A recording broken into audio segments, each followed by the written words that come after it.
अरे ये लीजिए, कहते हुए वो सच में बहुत अच्छे से जानने वाले हैं। ये लीजिए कहकर उन्होंने सीधा मुझे दे दिया। मैंने कहा, अरे आपने आज किस खुशी में ये केक बनाया? तो उन्होंने कहा, हाँ मैंने खुद बनाया है। तभी भगवान ने कहा, इसे फेंक दो। मैंने वैसे ही उठाया और सीधे कूड़ेदान में डाल दिया। और जहां वो केक रखा था वहां भी मैंने हाथ रखकर प्रार्थना की। बाद में पता चला कि वो केक किसी तांत्रिक पूजा के बाद लाया गया था। हमें तो कुछ पता नहीं होता और हम खा लेते हैं। भगवान ने कहा है कि पूजा में चढ़ाया गया खाना भी मत खाओ। हमें आत्मिक रूप से संवेदनशील होना चाहिए दोस्तों।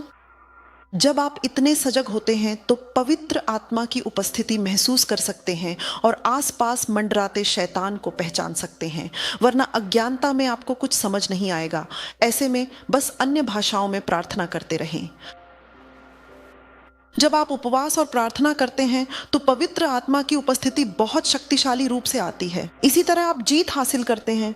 और जब भी आप लगातार भाषाओं में प्रार्थना करते हैं और खुद को पूरी तरह से प्रभु को समर्पित करते हुए उसे पूरी तरह केंद्रित होकर प्रार्थना करते हैं तो आप आत्मिक रूप से संवेदनशील हो जाते हैं।